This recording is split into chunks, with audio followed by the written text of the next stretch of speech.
बिजली पानी देकर ये हमारा आशियाना छीनना चाहते हैं।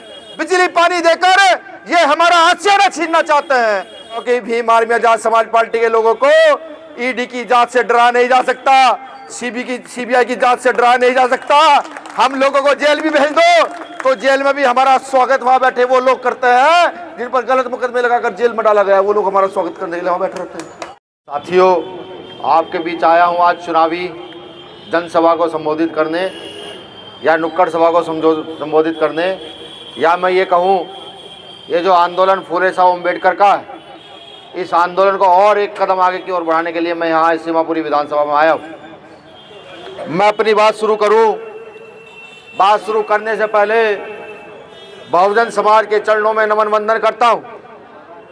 नमन वंदन करता हूँ हर एक उस शख्स को जिन्होंने भारत की सरजमी पर पैदा होकर के भारत के शोषित वंचितों के लिए, भारत की महिलाओं के लिए काम करने का काम किया। उन सबको भी नमन वंदन करता हूँ। साथियों, ये चुनावी दौर है। ये चुनाव हर 5 साल में कई बार आता है। कभी सरपंच का चुनाव आता है, कभी जिला पंचायत का, विधायक का, एमपी का, पार्षद का, अलग अलग बार में चुनाव आते हैं। हर 5 साल में कई बार चुनाव आते हैं। ये तय हमें करना होता है कि अपने मत का प्रयोग किस प्रकार से करना है। अगर कोई ये कहे कि यहाँ पर गलत काम यहाँ की मौजूदा पार्टियां कर रही हैं, तो मैं इस चीज को सिरे से नकारता हूं।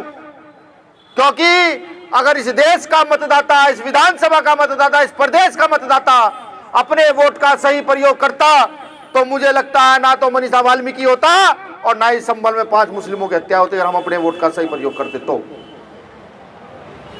हम लोगों की अच्छी अच्छी बातें सुनकर खुश हो जाते हैं। हम कभी ये नहीं पूछते कि तुम जो काम कर रहे हो, तुमने हमारी समस्याओं के लिए काम क्या किया। आज लोग कहते हैं हमने बिजली पानी दे दी, फ्री पानी दे दिया। सवाल ये पूछा जाए कहां से दे दिया और क्यों दे दिया, क्या हैसियत थी आपकी देने की, ये उनके पास जवाब नहीं होगा। आज लोकतंत्र को यहाँ की मौजूदा पार्टियों ने अपने हाथ का डमरू बनाकर रख दिया है। जिसके पास जितना ज्यादा धन होगा, जितनी ज्यादा शक्ति होगी, वो इस लोकतंत्र का उल्टा सीधा मतलब निकालता रहेगा।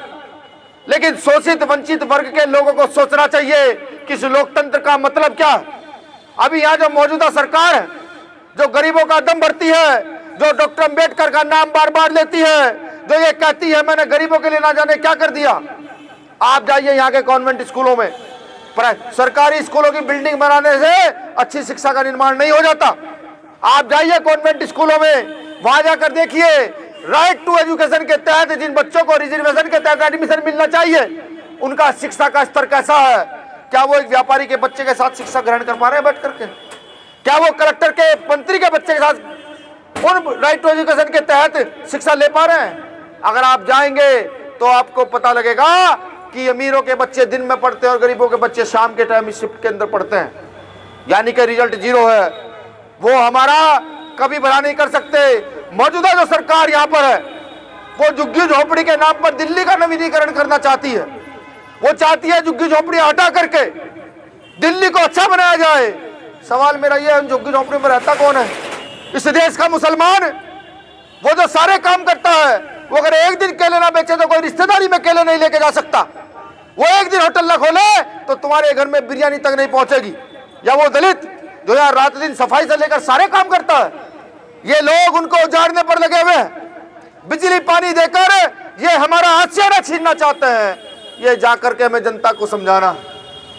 आज व्यवस्था देखिए, परिस्थिति देखिए। जिस लोकतंत्र का निर्माण डॉक्टर बाबा साहब अम्बेडकर ने इस देश की व्यवस्था के लिए किया, मुझे वो दिन जब मैं पढ़ता हूँ याद आता है 26 जनवरी सन 1950 का, जब बाबा साहब संविधान लागू कराकर बाहर निकलते हैं मुस्कुराते हुए। उनके साथ के समकालिक नेता ये कहते हैं कि डॉक्टर अंबेडकर आज बहुत खुश लग रहे हो। बाबा साहब कहते हैं मैंने आज रानी का पेट चीर दिया है, अब राजा रानी के पेट से जन्म नहीं लेगा, राजा इस देश के लोगों के वोट से जन्म लेगा। हम भूल गए, हम इस बात को भूल गए। जो यहाँ राजा बने, जो यहाँ धनवान थे, जो यहाँ अधिकारी थे, हमने उनको ही चुनने का काम किया। और ऐसे लोग, अनिल सागर भाई जैसे लोग, जो लगातार समाज में रात दिन बिना घर बार की परवाह करते काम कर रहे हैं, उनकी तरफ हमने ध्यान देने का काम नहीं किया। अगर आप ध्यान देते तो इस बार नहीं अनिल सागर जैसे साथी पिछले चुनाव में 22 में चुनाव, पिछला जो यहाँ चुनाव विधानसभा का हुआ था, ऐसे लोगों को चुनकर यहाँ की विधानसभा में चले जाना चाहिए। गटर में मरने वाले लोग कौन है, ये कभी सवाल पूछिए। कोरोना काल में भी जाति के आधार पर कंपनसेशन दिया गया। गटर में मरने वाले आदमी को 2 रुपए और वैसे उच्च जाति के मरने वाले व्यक्ति को लाखों करोड़ों रुपए दिए गए। ये मैं नहीं कहता, एक बार और आपकी मीडिया ने बताया। अब सोचिए हमारी परिस्थितियां क्या है। क्या हम लोकतंत्र का सही मतलब बता पा रहे हैं? जाइए लोगों को बताइए इस वोट की ताकत क्या है। इस वोट की ताकत के बल पर ही यहाँ के मुख्यमंत्री माननीय अरविंद केजरीवाल ने बिजली फ्री करने का ढकोसला किया है, पानी फ्री करने का ढकोसला किया है, बिल्डिंगों के निर्माण का ढकोसला किया है। ये तो कॉन्स्टिट्यूशन के आर्टिकल 21 में भी है कि आपको शिक्षा का अधिकार कॉन्स्टिट्यूशन देता है। सवाल यह है क्या हमें उच्च गुणवत्तापूर्ण ये सब चीजें मिल रही हैं? क्या हमारे अंदर घर में खाने का सामान ज्यादा गुणवत्तापूर्ण है? नहीं। सवाल यह है, ये दिल्ली है, यहाँ अगर 100 रुपए की योजनाएं चलती हैं तो भारतीय जनता पार्टी की तरह ही 500 रुपए इस योजनाओं के प्रचार में खर्च किए जाते हैं। प्रचार के अंदर अगर दिल्ली वासी अपना घर उजड़वाना चाहते हैं, झुग्गी झोपड़े को मिटवा देना चाहते हैं, तो इच्छा उनकी है कि वोट कहीं पर भी जाकर के दे दे।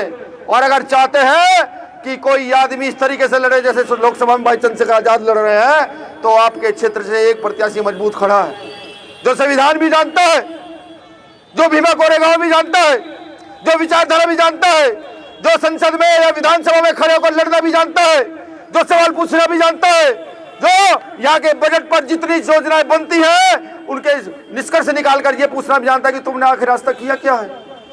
जाओ गरीबों को जाकर वोट की ताकत बताओ। हर गरीब को, रिक्शा चलाने वाले को, मजदूर को, किसान को वोट की ताकत बताओ। यहाँ के व्यापारी को वोट की ताकत बताओ। उन्हें बताओ ये वोट ही है जो निर्माण करता है क्षेत्रों का, ये वोट ही है जो निर्माण करता है गली खंड आपके मोहल्लों का, ये वोट ही है जो इस देश में निर्माण करता है शिक्षा का, चिकित्सा का, ये वोट ही है। अगर एक विधायक आप जिता करके भेज देते हैं, एक मजबूत विधायक विधानसभा में जिता करके भेज देते हैं, मैं ये तो नहीं कहता कि क्षेत्र का जीवन बदल जाएगा, लेकिन हाँ गलत होने वाले काम जो है उन पर प्रश्न चिन्ह लग जाएगा। क्योंकि भीम आर्मी आजाद समाज पार्टी के लोगों को ईडी की जांच से डरा नहीं जा सकता, सीबीआई की जांच से डरा नहीं जा सकता।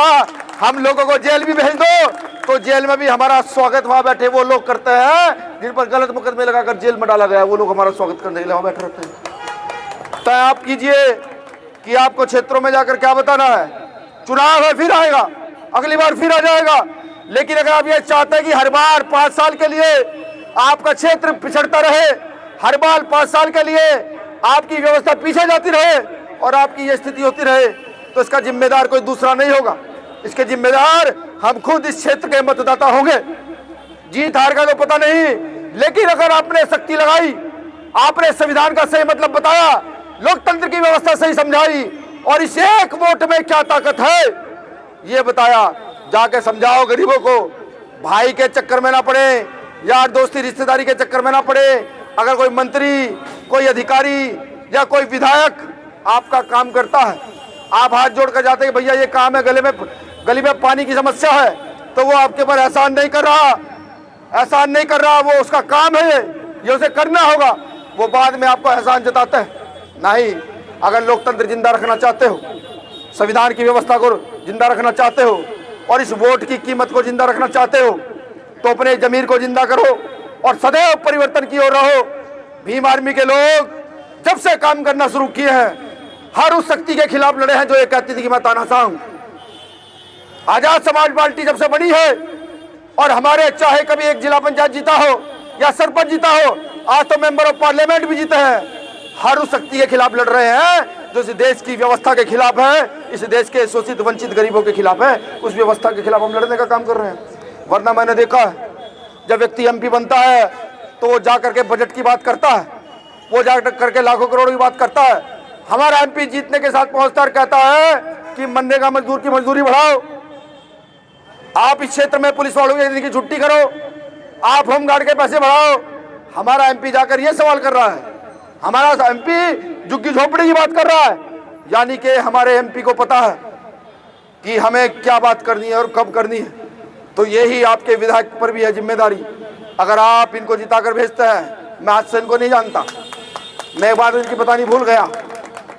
ये खास तौर से मेरे उस समय के साथी है जब भीम आर्मी से हवा दूर जा रही थी, जब 18 का दंगा हुआ, 17 का दंगा सहारनपुर में हुआ और पुलिस हमें लगातार टॉर्चर कर रही थी, ढूंढती घूम रही थी, तभी साथी ने भी मेरा कंधा मजबूत करने का काम किया था। भीम आर्मी के लोगों के निर्माण की जिम्मेदारी मैंने इनको दी थी और इन्होंने उस जिम्मेदारी को बखूबी निभाया था। ये सन 2017 की बात है, 17 की। मैं जब आज आया, मैंने देखा, शक्ल देखी जब अपने प्रत्याशी की, मैंने सोचा यार मुझे आज चुनाव में और भी कई दिन लगाने चाहिए थे। और कुछ नहीं तो इस व्यक्ति का वो एहसान जो उस समय इस व्यक्ति ने समाज के लिए किया था। सब खिलाफ थे, पूरी प्रशासन, पुलिस सब खिलाफ थे। किसी अधिकारी के पास जाता था वो भी 4 कदम पीछे हटता था। ये आदमी ने कहा भैया जितनी मदद होगी मैं करके दूंगा, और मदद की थी। तो ऐसे व्यक्ति का चुनकर जाना बहुत जरूरी है। आप भी अपनी पूरी क्षमता लगाओ प्रचार प्रसार में, यार दोस्त रिश्तेदारियों को फोन करो कि दिया होगा सबको वोट, किया होंगे तुम्हारे काम, लेकिन अब हमें भाई संजीव सागर में वो ताकत नजर आती है कि जब हमारा कोई भाई सफाई करते हुए चला जाएगा हमारे बीच से, तो ये आदमी इसको न्याय दिलाने का काम करेगा। जब कोई झुग्गी झोपड़ी उतारने आएगा तो ये भाई खड़ा होकर के हमें न्याय दिलाएगा। बस ये जाकर के बात बता दो, मैं लिख कर देता हूँ कि आपकी सीट को कोई छीन नहीं सकता। अनिल सागर जिंदाबाद, जिंदाबाद, जिंदाबाद। अनिल भाई संघर्ष करो। शुक्रिया, शुक्रिया। जय भीम, जय भारत, जय संविधान। मुझे आशा नहीं, पूरी उम्मीद है कि आप सब लोग यहाँ पर तो हैं ही, लेकिन अपनी क्षमता से बढ़ करके इस चुनाव में अपनी हिस्सेदारी तय करेंगे और हिस्सेदारी तय करके डॉक्टर अंबेडकर के कार्रवाई को आगे बढ़ाएंगे।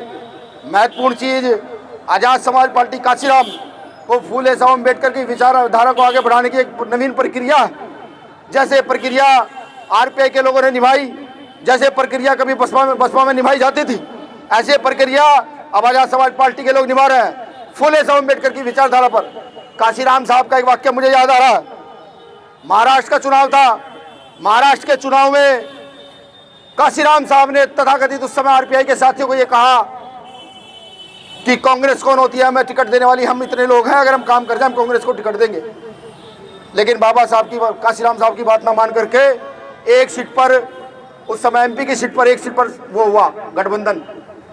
काशीराम साहब दुखी हुए, यूपी आए, काम किया, महाराष्ट्र जाकर कहा उन्होंने, जो लोग ये सोचते थे कि फूले साहब अम्बेडकर की विचारधारा पर कुछ नहीं हो सकता, मैंने फूले साहब अम्बेडकर की विचारधारा पर यूपी में झंडा और डंडा मजबूत करने का काम किया। यही काम आज आज़ाद समाज पार्टी काशीराम कर रही है। समाज चाहे कुछ भी कहे, कुछ भी सोचे, लेकिन सत्यता यही है, जो हमारे पुराने साथी वामसेव के हैं, पुराने साथी बसपा के हैं, पुराने साथी आरपीआई के हैं, जो भी डॉक्टर अम्बेडकर के आंदोलन से जुड़े हुए लोग हैं, वो सब जानते हैं कि आज डॉक्टर अम्बेडकर का काम कोई कर रहा है तो आज़ाद समाज पार्टी काशीराम कर रही है। संजीव सागर ऐसे ही पार्टी में नहीं आया, पूरा माफी चाहूंगा, भाई सागर इसलिए पार्टी में नहीं आया कि सिर्फ चुनाव लड़ने आया, नहीं भाई, पूरा रिसर्च करके, ये जान करके नहीं, अब बहुजन आंदोलन को कोई आगे बढ़ाएगा, उस राजनीतिक दल का नाम आज़ाद समाज पार्टी काशीराम है, सामाजिक संगठन का नाम भीम आर्मी है। इसलिए मेरा भाई यहाँ पर आकर आपके बीच में चुनाव में है। तो आप सब लोग 5 तारीख का दिन है, क्या चुनाव चिन्ह है, दोबारा से बताओ क्या चुनाव चिन्ह है? शुक्रिया। जय भीम, जय भारत, जय संविधान। अच्छा, लाओ 2 माइक दो।